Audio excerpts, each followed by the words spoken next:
अपने दिल के अंदर मारूंगा नहीं। आज मैं शब्दों को व्यक्त करूंगा, क्योंकि हिंदुस्तान एक लोकतांत्रिक देश है। We are a free country and freedom of speech is one of our fundamental rights. And the first sentence that I want to speak today is, Italian origin leader of Congress party brings mafia style politics to India. बंधुगण, 2014 से पहले 10 वर्षों तक जिस प्रकार की सरकार रही,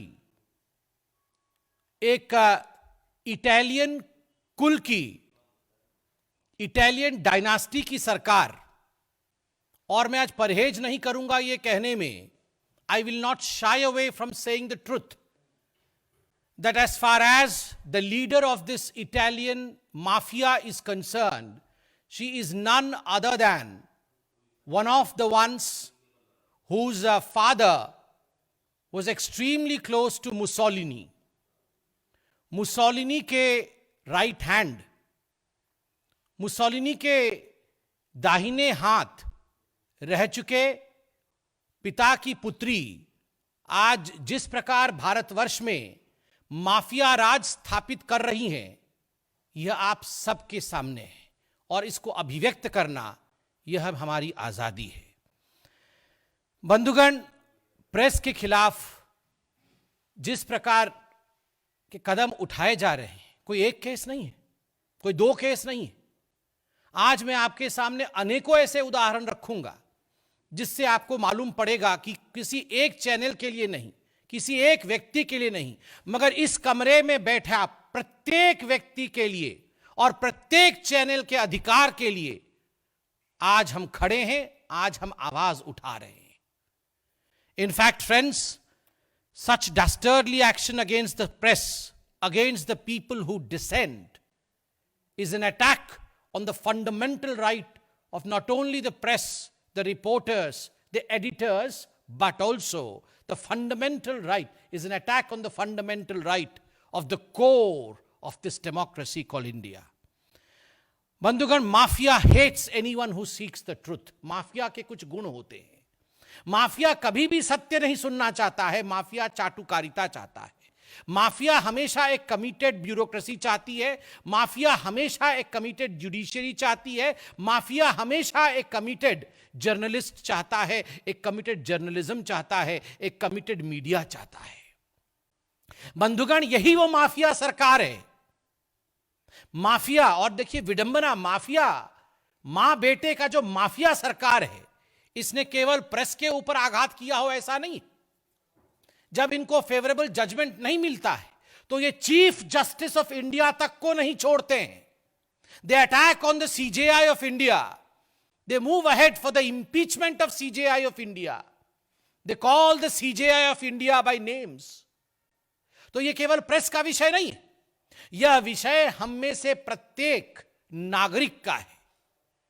हर नागरिक इस देश में सर उठा के जी सके और सत्य के साथ खड़े हो सके, यह माफिया होने नहीं देना चाहती है। माफिया लव्स करप्शन, माफिया भ्रष्टाचार को पसंद करती है, और जो लोग भ्रष्टाचार के विरोध आवाज उठाते हैं, माफिया उनको दबाने का प्रयास करती है। माफिया हेट्स कॉमन मैन, साधारण व्यक्ति।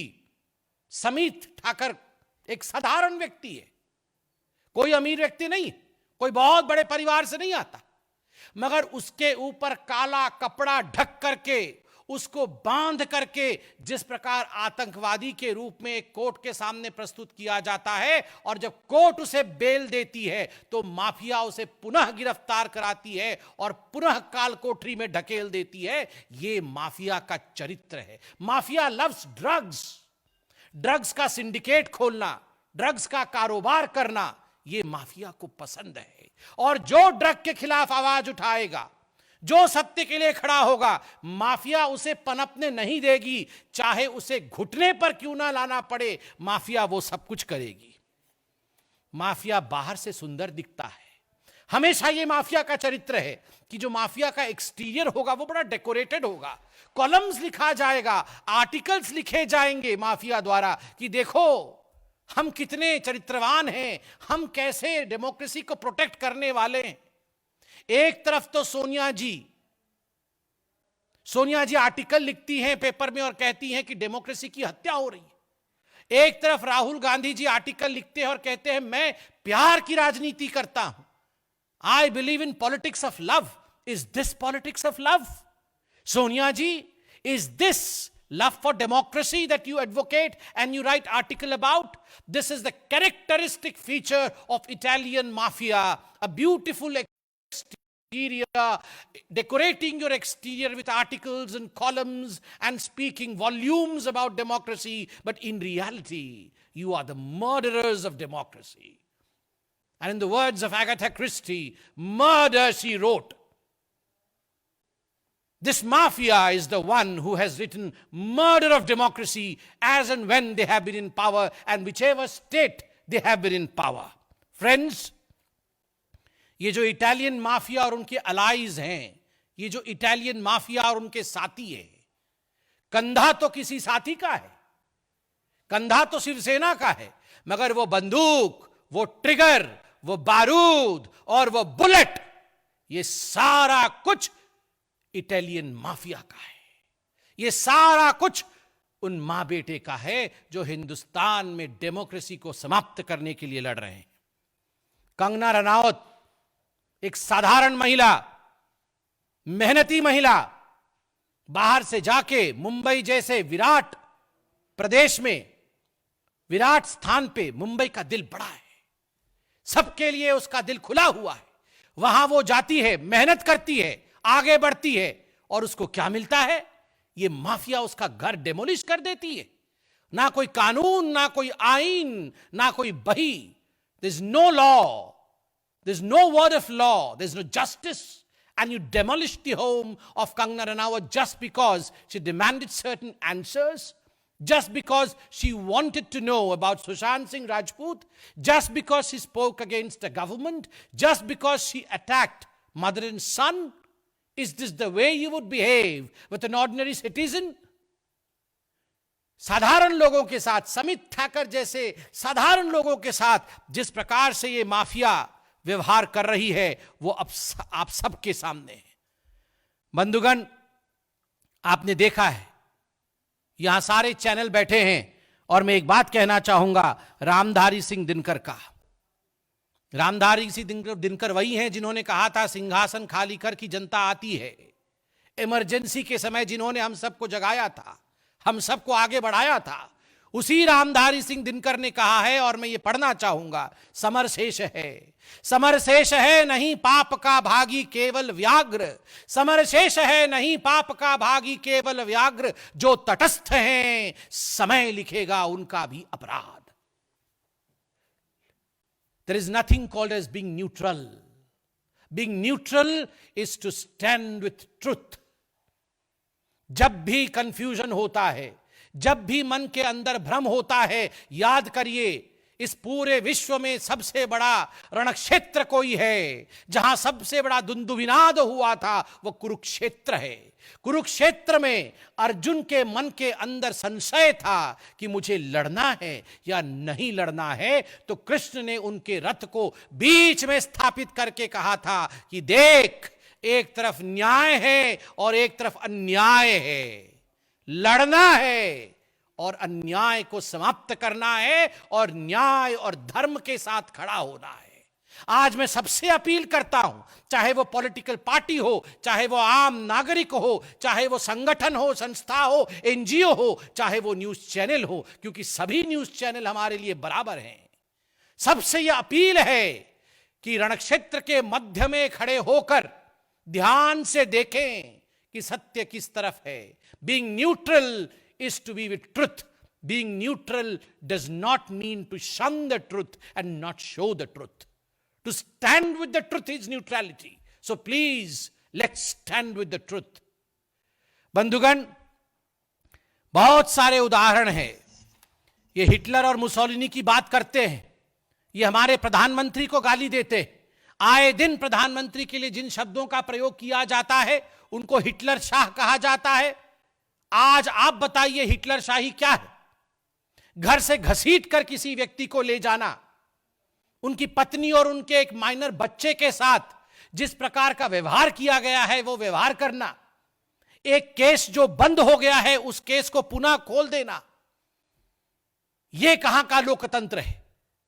कोविड चल रहा है, the pandemic is written large in the world populace across the globe. The pandemic is speaking for itself. Mankind is not only fighting but fighting gravely against this pandemic, and during this pandemic we have a government in Maharashtra which is arresting journalists, not of any particular channel but across channels, those who have questioned the Maharashtra government on its fallacies in conducting itself during the COVID pandemic. जिन्होंने भी, जिस भी journalist ने या जिस भी आम आदमी ने सवाल उठाया है कोविड को लेकर, उनके साथ जिस प्रकार का व्यवहार किया गया है महाराष्ट्र में, जिस प्रकार से कांग्रेस की सरकार ने, सोनिया सेना ने उसे गिरफ्तार किया है, यह धिक्कार योग्य है। और बंधुगण, मैं आपको याद दिलाना चाहूंगा और एक डेट भी बताता हूं। वो डेट है 2019 का है, 13 मई 2019।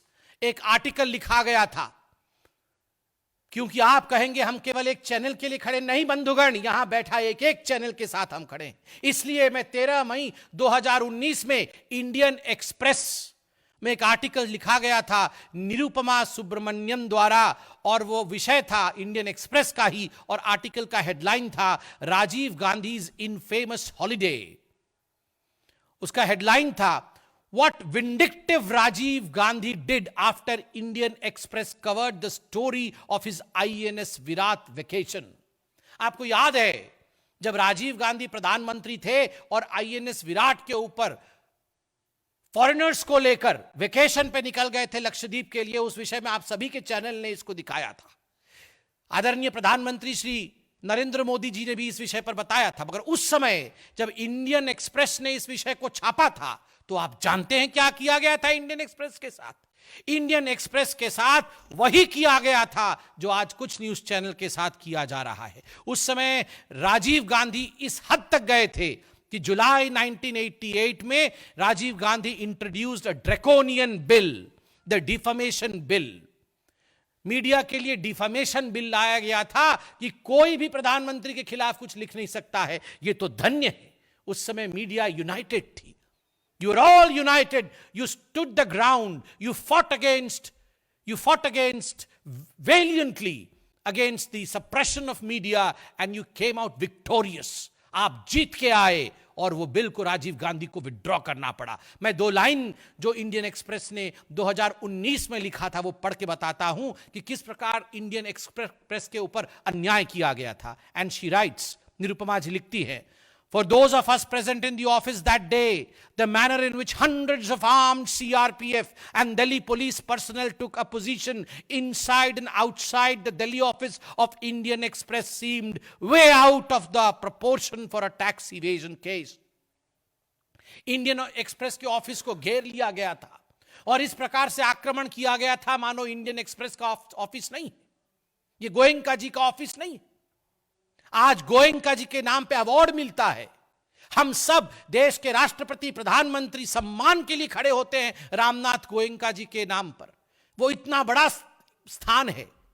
इतने बड़े पत्रकार जगत के इंडियन एक्सप्रेस के साथ राजीव गांधी ने क्या किया था, यह निरुपमा जी लिखती है कि रेड करा दिया था।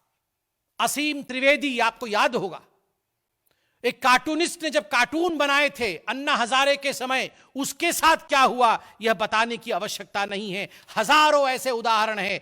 Who brought the emergency into this country? आपातकाल को किसने जन्म दिया? आपातकाल के समय बिजली काट दी गई रात को। टाइम्स ऑफ इंडिया के यहां पत्रकार बैठे हैं, बहादुर शाह जफर रोड में उनका हेड ऑफिस है, अगर मुझे अच्छे से याद है तो बिजली काट दी गई थी ताकि टाइम्स ऑफ इंडिया का हेडलाइंस न छप सके, टाइम्स ऑफ इंडिया अपनी हेडलाइन न छप सके और वो उनकी प्रिंटिंग प्रेस बंद हो जाए। पंजाब केसरी, आज हमारे बीच अश्विनी चोपड़ा जी नहीं है, हमारे सांसद रह चुके। अश्विनी चोपड़ा जी ने मुझे बताया है, मेरे मित्र थे, मेरे बड़े भाई थे, उन्होंने मुझे बताया है किस प्रकार का इमरजेंसी के समय उनके साथ और उनके परिवार के साथ अत्याचार किया गया, किस प्रकार उन्होंने कॉलम्स खाली छोड़े थे, बाध्य किया गया। किंतु फिर भी अश्विनी चोपड़ा जी ने कहा, हमारे लोगों ने कलम उठाए और लिखा। एक एक पत्रकार जो यहां बैठा है, चाहे वो इंडिया टुडे हो, चाहे वो टाइम्स ऑफ इंडिया हो, चाहे वो पंजाब केसरी हो, चाहे वो नवभारत टाइम्स हो, चाहे वो भास्कर हो, चाहे वो जागरण हो, सभी ने आपातकाल के समय जो सहा है उसके लिए उनकी पत्रकारिता को सैल्यूट है।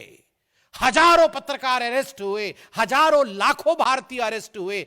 I call upon the Indians, let not this kind of mafia raj descend upon any state in India which is governed by the mafioso of Italy. ये जो माफियासो राज है, इटालियन में माफियासो कहते हैं, वहां से माफिया शब्द आया है।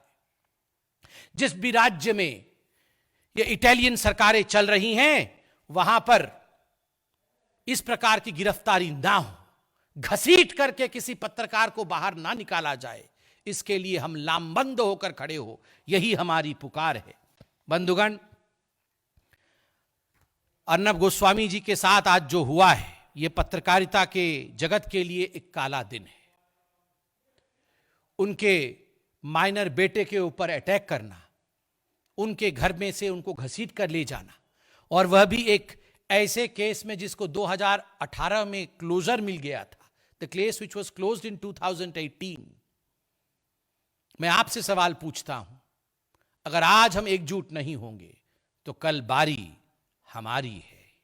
इसलिए हमें न्यूट्रलिटी के नाम पर युद्ध क्षेत्र के बीच में खड़े होकर देखना ही नहीं है, या युद्ध क्षेत्र के बीच में खड़े होकर न्याय धर्म की तरफ देखना है और अधर्म और अन्याय को त्यज देना है। इस विषय में आप सोचिए, हम सोचें, देशवासी सोचें। बहुत बहुत धन्यवाद, बहुत आभार।